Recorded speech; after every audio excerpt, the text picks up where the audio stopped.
50년 동안 단 한 번도 소리를 들어본 적이 없는 남자. 하지만 눈은 볼 수 있었기에 청각장애를 극복할 수 있을 거라 믿었습니다. 한 30세 이후에 결혼하고 2, 3년 지나서 갑자기 눈동자가 이상 증상을 보였어요. 그래서 그 전에는 그래도 글씨 정도는 읽을 수 있었는데 그렇게 눈동자가 이상 증상을 보이고 난 후에는 글씨를 읽을 수 없는 거예요. 멋진 남편, 좋은 아빠가 되기 위해 하루하루 최선을 다했습니다. 그러던 어느 날 소리 없는 세상에서 눈까지 멀게 된 겁니다. 어떻게 소통을 하시나요?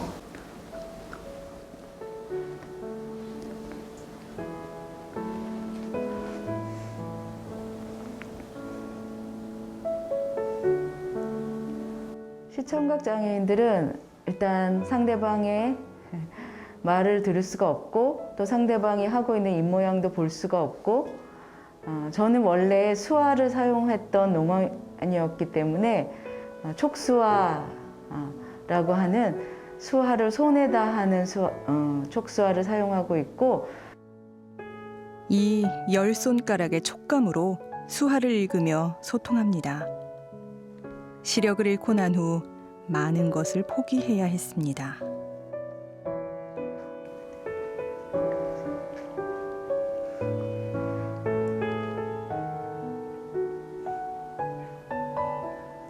아들이 1살에서 5살까지는 그 얼굴, 귀여웠던 얼굴을 기억해요.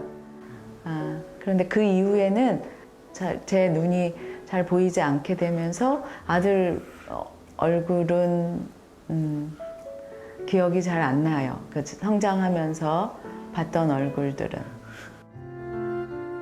가장 슬픈 건 아들의 얼굴을 볼 수 없다는 건데요. 장애는 삶을 송두리째 흔들었습니다. 가족과 헤어지고 혼자 남겨진 그때부터 지금까지 고독한 시간의 연속입니다. 한손해라고 하는 그 시각장애인들 사용하는 컴퓨터가 있는데 그것을 읽으면서 점자로 읽으면서 시간을 주로 보내고 또 대부분 사람들이 월요일부터 금요일까지는 직장 생활을 하시잖아요. 그 시간 다 바쁘잖아요. 저랑 연락해 줄 사람들도 많지 않아요. 그래서 연락을 보내고 연락을 기다리는 그 심심한 무료한 시간들을 혼자 보낼 때가 많습니다. 꼭 감옥에 갇혀 있는 것 같아요. 철창 없는 감옥. 늘 저한테는 밤입니다. 깜깜한 밤. 힘들어요. 깜깜한 세상에서 할 수 있는 건 아무것도 없었습니다.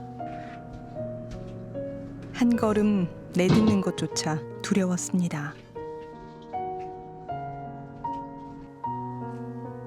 이제는 혼자 밥을 할 수 있을 정도로 익숙해졌는데요. 쌀을 담는 것부터 밥을 안치는 것까지 어느 하나 쉬운 건 없었습니다.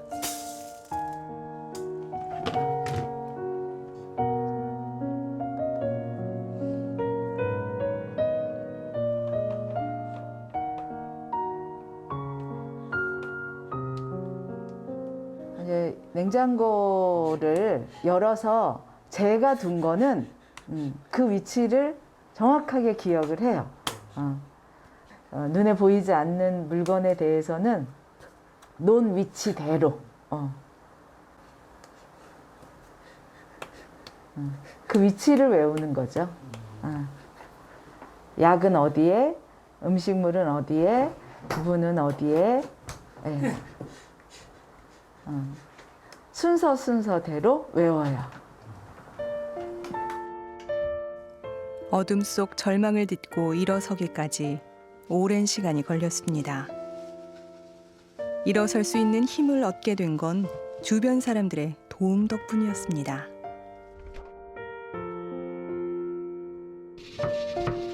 칼솜씨 또한 능숙한데요. 제가 눈이 좀 보일 때 제빵 기술을 배웠어요. 요리하는데 옛날에는 많이 익숙했어요. 그래서 그 기억, 손 감각, 남아있는 기억들과 감각으로 쌀 분량과 물 어느 정도 그것을 손끝으로 아는 거죠. 손끝의 감각으로 모든 걸 익힌 겁니다. 남들에겐 별것 아닌 일이지만 창원 씨는 이 일들을 하기 위해 지난 15년간 끊임없이 노력했습니다. 다치기도 했고 포기하고 싶었던 적도 많았습니다. 치열하게 견뎌온 시간입니다. 지금도 그 노력은 계속되고 있습니다. 이제는 할 수 있는 일이 제법 생겼지만 또 어떤 일은 여전히 버겁습니다. 일상생활에 도움을 주는 활동 지원인과 최저 생계비를 지원받아 생활하고 있지만 움츠렸던 세상에 발을 내딛는 건 쉽지 않습니다. 이 대한민국이라는 나라에 시청각 장애인, 농맹인이라는 사람들이 살고 있다라는 거. 우리나라는 농맹인을 위한 법도 없어요. 그래서 농맹인을 따로 케어해주는 센터도 없고 복지관도 없고 우리는 어디로 찾아가야 될지 몰라요. 우리나라 장애인 복지법 15가지 장애 유형 가운데 시청각 장애는 그 어디에도 없습니다. 시각과 청각을 모두 등록한다고 해도 시청각 장애인에게 수화 통역은 보이지 않고 음성 해설은 들리지 않아 무용지물입니다. 이들은 제대로 된 소통 방법조차 모른 채 사각지대에 놓여 있습니다. 지원법이 발의됐지만 무산되거나 기약 없이 계류되고 있습니다. 이 시청각 장애를 동시에 가진 분들은 현재는 특별한 아무런 법적인 보호나 그것이 안 돼 있고 제대로 실태조사조차도 안 돼 있습니다. 이분들의 지원센터를 만들어서 거기에서 이분들의 불편함을 해소하는 그런 이 기능을 우리 정부와 민간이 함께 할 수 있는 그런 그 시스템을 만든다는 거, 그것이 의미가 크다고 생각이 됩니다. 법과 제도가 전무하기에 이들이 어떻게 살아가는지 파악조차 어려운 실정입니다. 법적으로도 지원 체계를 온전히 갖출 수 있는 법을 갖춰야 되고요.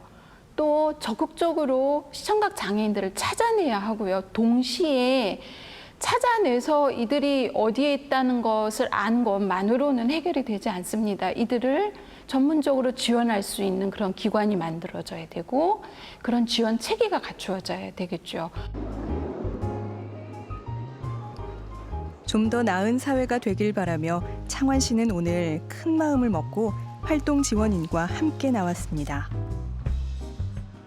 몇 타시 몇 칸을 타실 거예요? 저희가 거기다가 연락을 드릴게요. 2-4 할까요? 2-4칸이요? 예. 네, 알겠습니다. 예. 전라남도 광주에서 출발, 목적지는 서울입니다.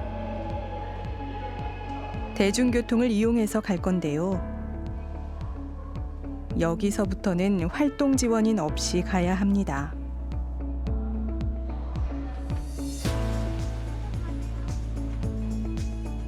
창원 씨가 지하철을 이용하는 방법은 먼저 거쳐야 할 역의 개수를 외우고요.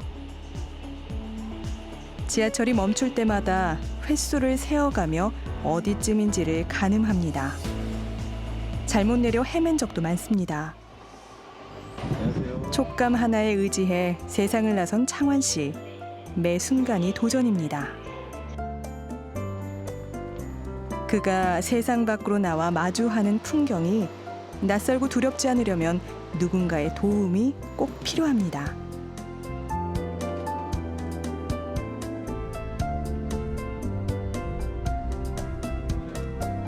사회가 관심을 가지고 배려하는 마음으로 이들을 바라본다면 두려움을 딛고 한 발 한 발 세상 밖으로 나갈 수 있을 겁니다.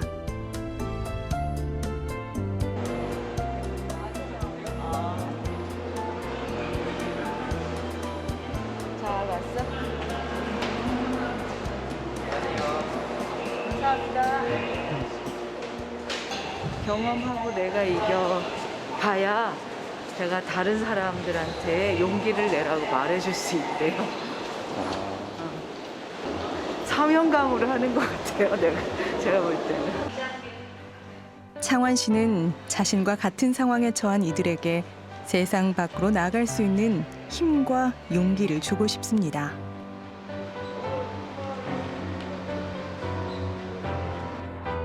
도착한 곳은 시청각 장애인을 지원하는 헬렌 켈러 센터입니다.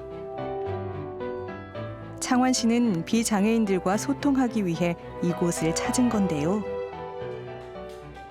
미국에서 헬렌 켈러가 될 수 있었던 이유는 그 옆에서 평생 헬렌 켈러와 함께 있었던 설리반이 있었기 때문에 가능했거든요. 근데 우리나라는 헬렌 켈러들이 있어요. 근데 설리반이 없는 거죠. 마음의 눈으로 세상을 볼 수 있도록 이끌어준 위대한 스승 설리번. 덕분에 헬렌 켈러는 장애를 극복하고 많은 사람들에게 희망을 전했죠. 미국은 50년 전에 시청각 장애인법을 만들고 전담센터를 설립했습니다. 이들이 사회생활을 할 수 있도록 교육하고 지원합니다. 우리나라 헬렌 켈러 센터는 아직 갈 길이 멉니다. 그 시청각 장애인으로 태어나면서 아무것도 표현도 못하다 보니까 거의 지적이나 자폐성 그런 중복 장애에 편성돼 버리는 경우도 많고, 또 실제 차지 신드롬이라고 해서 태어나면서부터 보지도 듣지도 못하는 아이가 태어납니다. 개입을 해서 거기에 적절한 서비스를 통해서 정신지체나 이렇게 되지 않도록 정상적인 교육을 받고 사회에 복귀하고 통합할 수 있도록 그런 시스템이 되어 있습니다. 그것이 바로 헬렌 켈러 센터에서 하는 주 업무입니다. 우리나라의 헬렌 켈러들에게 설리번을 만나게 해주는 것부터 앞으로 해야 할 일이 많습니다. 우리나라 시청각 장애인은 어떻게 살고 있는지를 전혀 정보가 없었기 때문에 꿈이라는 것도 없었고 비전도 없었어요. 그냥 저 혼자만의 삶을 어떻게 살아야 되지? 안마를 배워야 되나? 안마를 배워서 이렇게 먹고 살면 되나? 이걸 계속 할 수 있을까? 웃음이 없었어요. 그런데 이 모임 또 계속 이렇게 활동하면서 제 안에 꿈이 생겼고 비전이 생겼고 웃음이 생겼어요. 이렇게도 살 수 있어 라는 걸 보여주고 싶어요.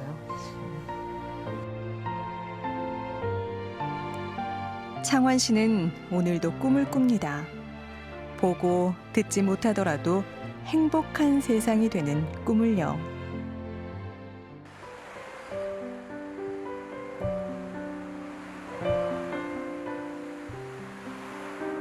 창환 씨가 꿈꾸는 그 행복한 세상을 아이들에게 선물해 줄 순 없을까요? 3살 민준이. 태어난 그날부터 지금까지 버티기 힘든 하루하루를 보내고 있습니다. 아무것도 못 듣고 태어나서 울음소리도 못 들어보니까 좀 마음이 많이 아파요. 여느 아이들처럼 울어본 적도 옹알이를 해본 적도 없습니다.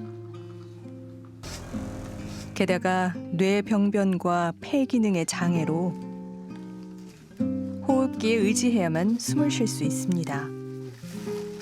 침을 못 삼키거든요. 다른 친구들처럼 침을 못 삼키니까 그 침들이 내려와서 가래가 보여서 가래를 빨리 안 뽑아주면 원활하게 숨을 쉴 수가 없어서 숨구멍이니까 빨리 가래를 빼줘야 돼요. 자칫 늦기라도 하면 위급 상황이 벌어집니다. 민준이가 태어나서부터 지금까지 집에 머문 시간은 채 한 달도 되지 않습니다. 대부분 병원에서 보내야 했기 때문이죠. 이 작은 몸으로 받은 수술만 무려 5번입니다. 6가지 이상의 질환을 앓고 있는 민준이의 병명은 차지증후군. 시청각장애 원인이 되는 주요 증후군 중에 하나입니다. 지금은 보이지만은 진짜 희미할 거예요. 아직 완전히 보지를 못하고 얼른거리고 이런 거는 되지만은 글자를 본다든지 하기가 어려울 거예요. 시청각 장애도 올 수가 있고 그 아이는 개발을 해야 돼요. 어린 아이들에서 우리가 이제 특수교육이나 재활이나 이것은 조기에 개입을 해야 됩니다. 그래서 조기 발견, 조기 교육, 조기 치료가 3대 여기 3일체라 갈 정도로 중요하게 생각합니다. 민준이는 꾸준한 치료와 특수교육이 꼭 필요합니다. 물풍선을 한번 줘볼게. 물풍선 빨랑빨랑. 느낌 이상해. 비닐이라 싫을 수도 있지. 느낌 이상해. 오늘은 음식 재료의 질감을 통해 촉각을 일깨워주는 치료를 하는데요. 차지증후군이라는 게 복합적인 장애 기능을 가진 친구들이거든요. 촉감놀이를 통해서 우리 친구들이 정서적인 안정과 또 뇌 자극을 줌으로 인해서 인지 향상이 되고 소근육, 대근육을 활용해서 신체 발달에도 영향을 주고 그다음에 언어성, 그다음에 이거를 하면서 교제하는 사회성을 키우는 프로그램이라고 할 수 있어요. 촉각 치료뿐만 아니라 여러 가지 치료를 병행해야 하는데요. 하지만 우리나라에는 아직 차지증후군 전문 치료기관이 없고 갈 수 있는 병원이 드물어 치료하는 것도 쉽지 않은 상황입니다. 꾸준한 재활 치료와 언어 치료 받으면 굉장히 좋아질 수 있을 거라고 생각하거든요. 재활 치료 지금도 조금씩 하는데 예전보다는 손 움직임이나 소근육 움직임이 많이 좋아졌다고 하시더라고요. 그런 것도 봤을 땐 꾸준한 재활 치료를 받고 싶은데 이게 지방하고 서울을 왔다 갔다 하는 게 좀 여의치 않아요. 또 민준이가 치료를 받기 위해선 거의 매일 왕복 5시간 거리를 다녀야 하고요. 연간 수천만 원이 드는 치료 비용 또한 큰 문제입니다. 그 의식주 해결하는 것 자체도 너무 많이 부담이 돼요. 그래서 어쩔 때는 그냥 라면 있잖아요. 라면 그런 거 배고프니까 라면으로 그냥 대충 때우고 그냥 입 빠진 쪽에 물 붓는 혁인 것 같아요. 그냥 계속 구멍이 나 있으니까 그때그때 임시 방편으로 채우고 계획이 없어요, 저희들한테는. 힘들지만 다른 건 생각할 겨를이 없습니다. 단지 하루라도 별탈 없이 보낼 수 있길 그것만 바랄 뿐입니다.